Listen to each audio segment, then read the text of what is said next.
Мындай жасалга ар бир дасторкондун көркүн ачат, а бирок бул мөмө-жемиштерди мындан да кооз кылып жасаса болот. Андай өнөр карвинг деп аталат. Карвингдин жасалуу жолдорун азыр бизге Рафаэл мырза көрсөтүп берет.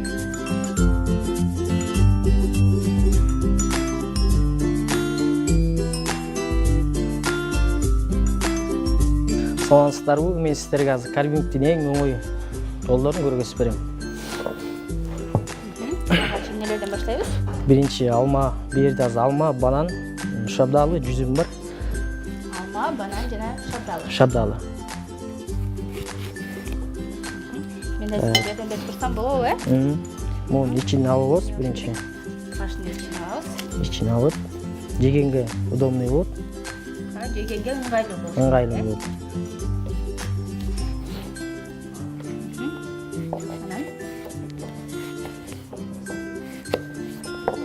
Биринчи капталын кесип алабыз. Кооз болуш үчүн.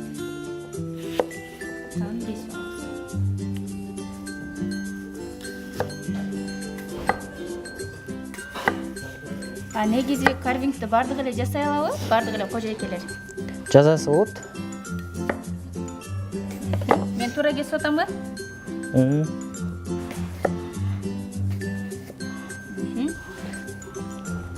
Карвинг жасаш үчүн баарын жууп тазалаш керек. Кургатып, базардан алып келгенде.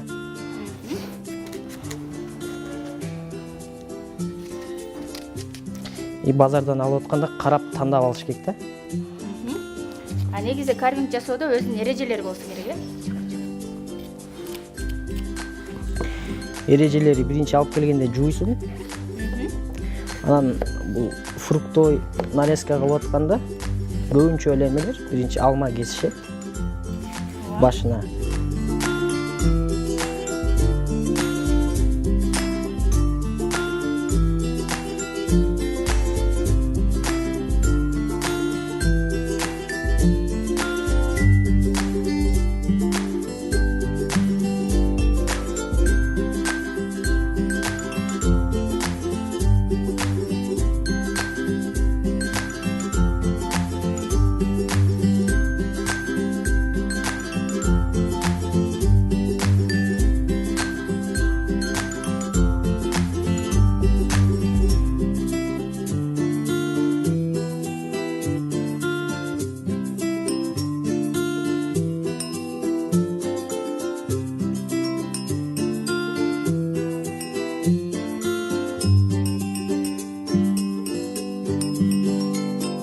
Ал эми экинчи карвингди эмнелерден жасайбыз?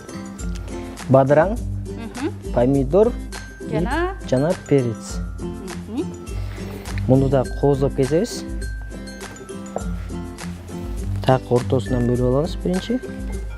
Муну дагы бөлүп алып, мындай алды артын кесип алабыз.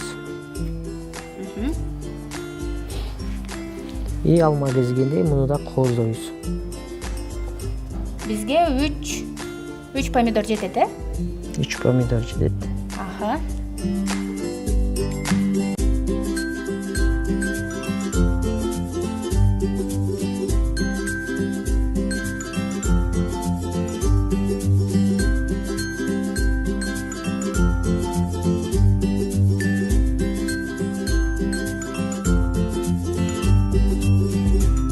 Мындай жасалга көңүлдү гана көтөрбөстөн табитте дагы ачары көрүнүп турат. Эң башкысы мындай карвингти ар бир кожойке үй шартында жасай алат. Жазгул Ыманалиева, Таң Маанай.